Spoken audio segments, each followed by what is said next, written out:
ये जो क्वेश्चन आपको दिखाई दे रहा है ना, ये क्लास टेंथ है ना, उसकी एक्सरसाइज है 8.2। जो प्रश्नावली 8.2 है ना, उसका क्वेश्चन है ये। ठीक है, अब देखो इसको सॉल्व करते हैं। तो सबसे पहले इन सभी की वैल्यू लिख लेते हैं अपन। तो देखो साइन 30 डिग्री, इसकी वैल्यू होती है 1/2। ठीक है, टेन 45 डिग्री और कोट 45 डिग्री, इन दोनों की वैल्यू कितनी होती है? 1। ठीक है, तो साइन 30 डिग्री की वैल्यू कितनी होती है? 1/2। टेन 45 डिग्री और कोट 45 डिग्री, इन दोनों की वैल्यू कितनी होती है? 1। ठीक है, अब देखो कोसेक पे चलते हैं। Cosec 60 degree. अब देखो कोसेक किसका उल्टा होता है? साइन का उल्टा। तो साइन 60 डिग्री की वैल्यू क्या होती है? साइन 60 डिग्री की वैल्यू होती है √3/2। साइन 60 डिग्री की वैल्यू क्या होती है? √3/2। अब कोसेक होता है साइन का उल्टा, तो √3/2 का उल्टा क्या हो जाएगा? 2/√3।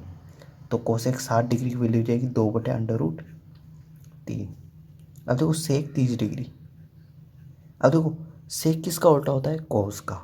अब देखो कोस 30 डिग्री की वैल्यू होती है, कोस 30 डिग्री की वैल्यू क्या होती है? √3/2। √3/2 होती है कोस 30 डिग्री वैल्यू। अब हमें पता है कि सेक जो होता है वो कोस का उल्टा होता है, तो सेक 30 डिग्री वैल्यू क्या हो जाएगी? कोस 30 की उल्टी। अब कोस 30 डिग्री की वैल्यू होती है अपनी √3/2, तो सेक 30 डिग्री की वैल्यू क्या हो जाएगी? इसकी उल्टी, तो 2/√3।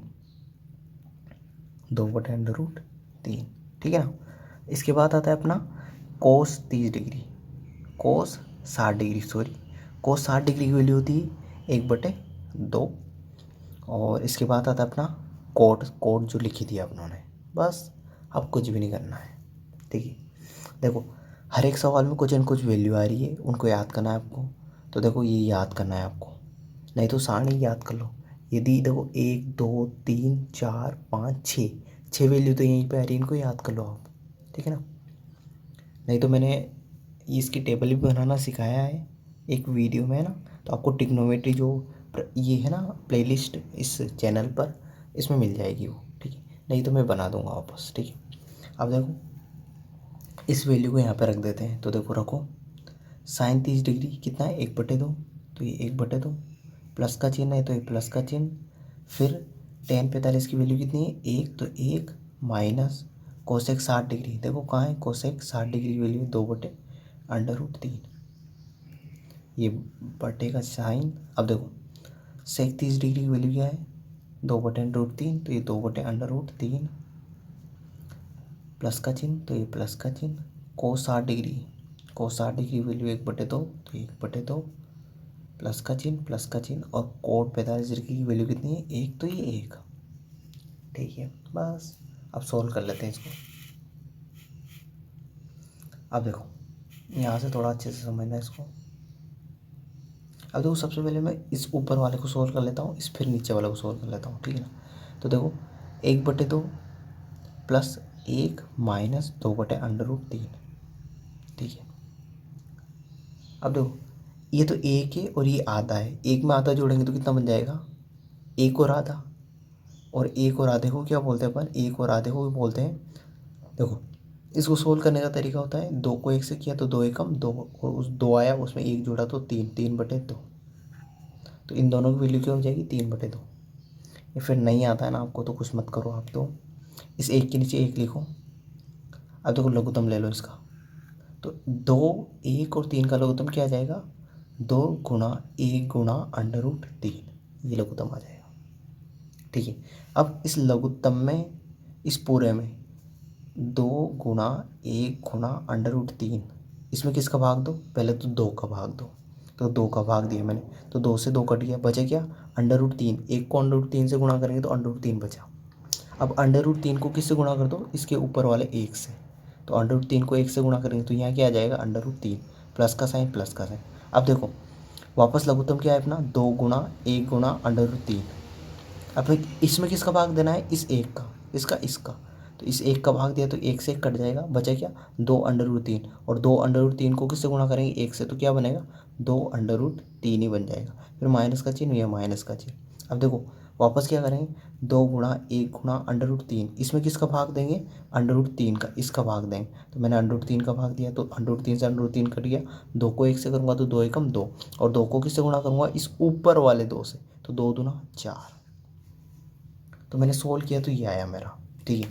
अब देखो 2√3 और √3 इसके आगे कुछ नहीं तो एक ही, तो 2 और 1 कितना हो जाएगा 3, तो ये बन जाएगा 3√3 माइनस 4 बटे 2√3।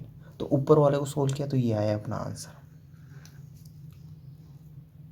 ठीक है। तो यहाँ लिख देता हूँ मैं 3√3 माइनस 4 बटे 2√3,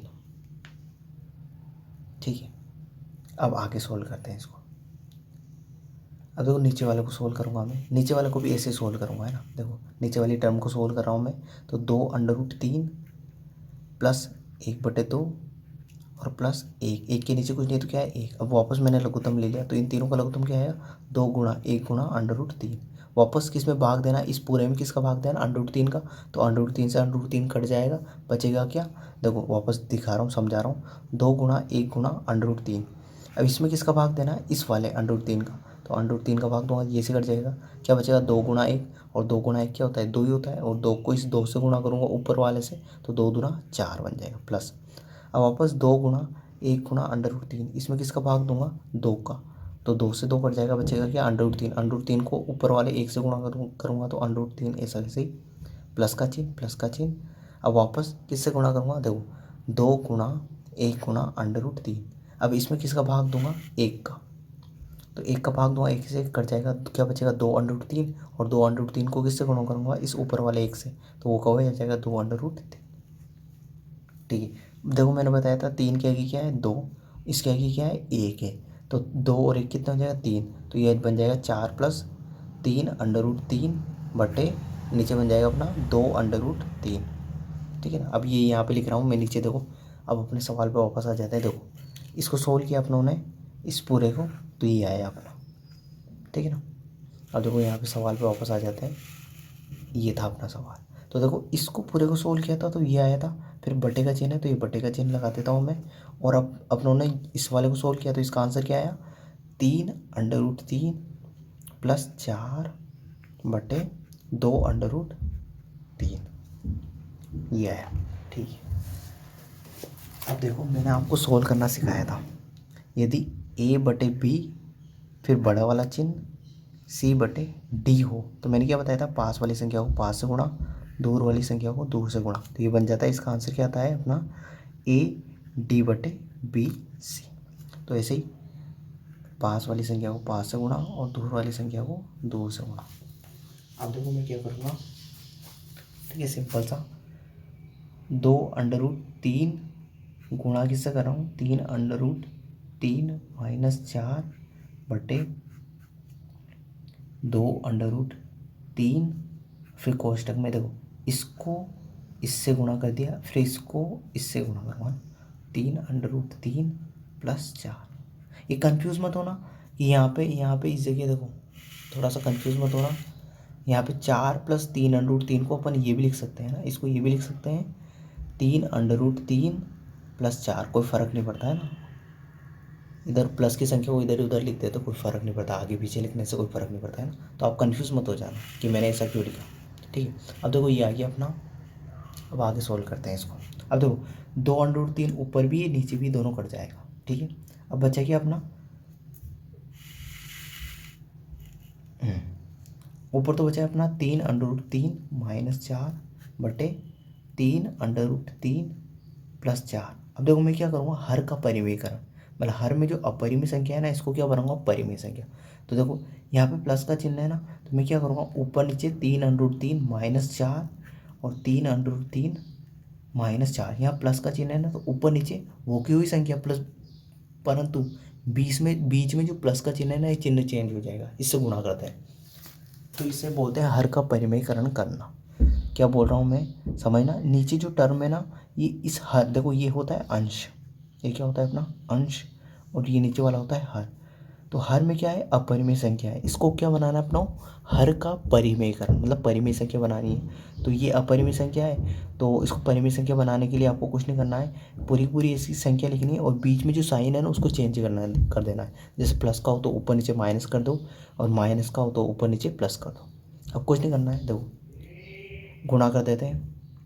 तो इसको तो इससे गुणा करना है, इसको इससे गुणा करना है, ठीक है। अब देखो ये तो क्या बनेगा, a प्लस बी और a माइनस बी। देखो ये संख्या a प्लस बी और a माइनस बी, और यहाँ पे बन जाएगा a minus B a minus B. तो a माइनस बी और a माइनस बी क्या बन जाता है अपना, a माइनस बी का होल स्क्वायर, और नीचे बन जाएगा अपना a square minus B square, ये बनेगा। अब देखो सोल्व करके बताता हूँ मैं आपको। तो 3√3 माइनस 4 का तो होल स्क्वायर बन जाएगा, और अपॉन 3√3 का स्क्वायर माइनस 4 का स्क्वायर, ठीक है। आगे सोल्व करते हैं इसको। तो देखो 3√3, तो ये a माइनस बी का होल स्क्वायर का सूत्र होता है, इसका इधर लिख रहा हूँ, a square minus 2ab plus B square, ये सूत्र होता है। तो ये सूत्र लगा के लिख रहा हूँ। तो देखो यहाँ a था तो a स्क्वायर, तो यहाँ 3√3 है तो इसका स्क्वायर हो जाएगा।